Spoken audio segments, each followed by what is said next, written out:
And let me start with the spiritual. And I hope what you say today is also addressed to the skeptics. I count myself among a skeptic who, if told that another human being possesses some sort of godly power, I would perhaps as the first instinct not believe it. But what I find interesting about what some of your sayings is captured by Arundhati Subramaniam in this book, is that you're actually saying that what we experience beyond our five senses, anything that we experience beyond the five senses can be called God, can be called power, or can be called yourself. So if God doesn't necessarily exist, why do we need gurus? Why do we need Sadhguru?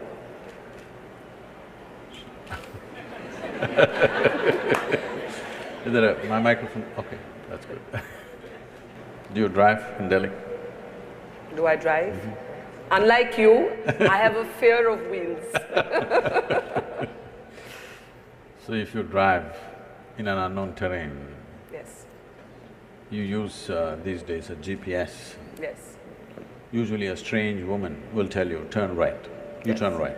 She says, turn left. You say, turn left. She says, make a U-turn. You make a U-turn. Why? Simply because you're not familiar with the terrain. When you're in an unfamiliar terrain, it is sensible to take instructions. So, are you saying gurus are the new GPS? Not new. Long time ago we've been, for a very long time, way before the GPS came. GPS means what? Guru Positioning System.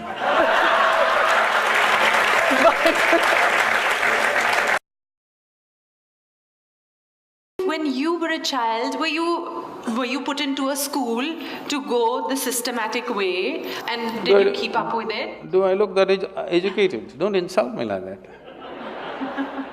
Actually, you know, when I go and stand in the line, in the immigration lines, particularly in America, they look at me and say, "Can you speak English?" I say,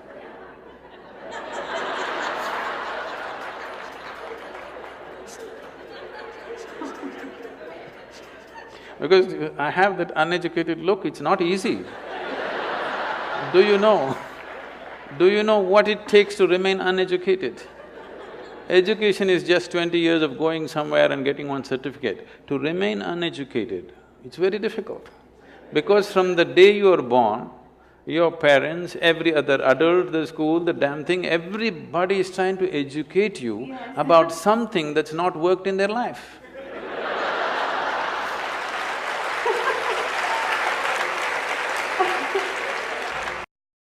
So what is a possibility always becomes a problem if you do not explore it in the right perspective. So your thought and emotion has become a problem.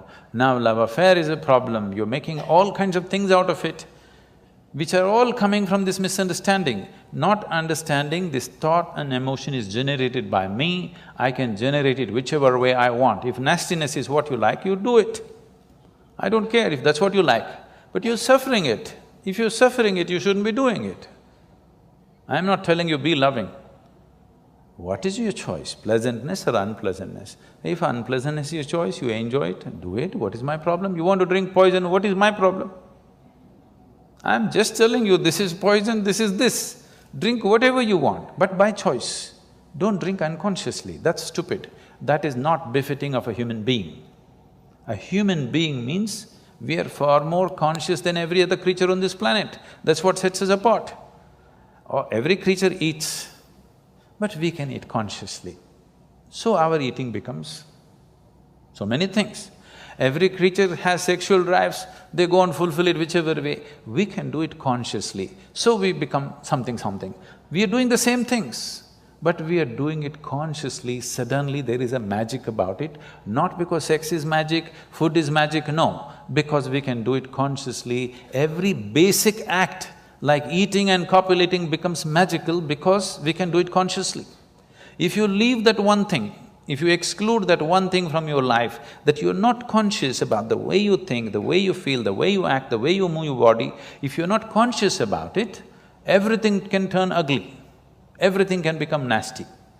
So it is this which sets you apart from every other creature. So, A dog is walking on the street, if you show it a biscuit, it'll wag its tail. If you do this, grrr, it'll do. If this is what you are, that if somebody is nice to you, you'll wag your whatever, if somebody is not nice to you, you will bite them. I'm saying where is evolution in you? Forget about civilization, I'm talking about evolution. Where is the evolution? Where's the sign of evolution, I'm asking? Okay, Sadhguruji, let's go to… I've seen people copying answers in examination, but never yeah, questions. I've got questions. Well…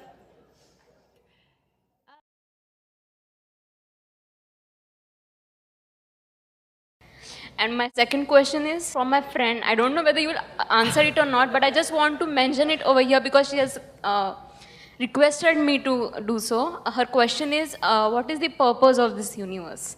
Tell your friend I didn't make it. Thank you so much. Why am I being blamed for these things? The only thing I have done is, I have figured the nature of my life. And by figuring the nature of this life, I know by inference, every life has happened the same way. Not just every life, the very cosmos has happened the same way. If you know the nature of this life from its origin to its ultimate, you know the nature of everything by inference, everything that's worth knowing. So tell your friend, I didn't make this universe, so don't blame me for such big things. I just figured my way through my life. And if you figure it, you will see the most important thing that's happening in your life right now is that you're alive. Nothing else. Not that stocks have gone up today, that's not the most important thing. Not your love affair, not this and that. If you don't understand what I'm saying, suppose tomorrow you lost… I'm not saying you must wish, I'm not wishing you must lose, but suppose tomorrow you lost half your money and you're feeling depressed and your mind says, I want to die. Close your mouth, hold your nose like this for 2 minutes. Your body says, to hell with your money, I want to live.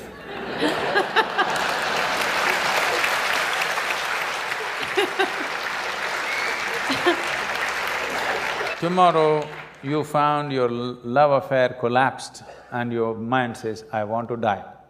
Check. The life within you says, to hell with your love affair, I want to live. Every time you feel little suicidal or depressed, just check. The life within you says, to hell with all these things, I want to live. So I want to know the most important thing that's happening to you right now is life itself.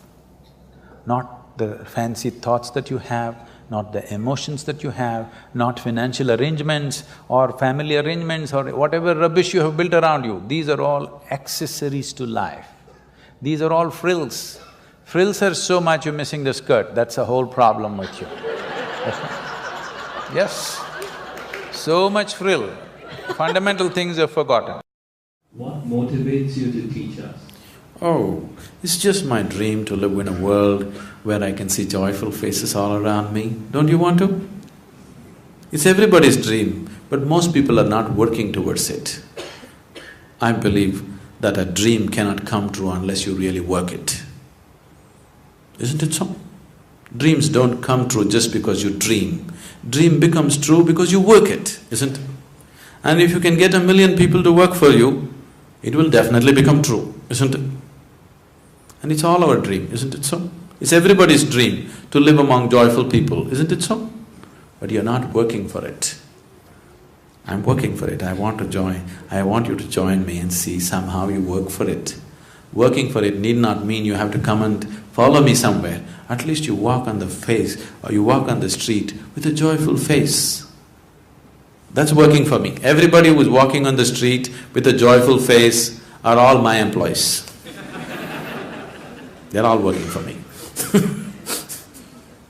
I don't pay them though, but they're all doing my work.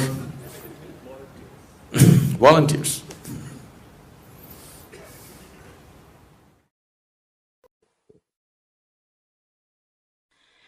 You are my perfect mirror, you show me what I'm not. In the end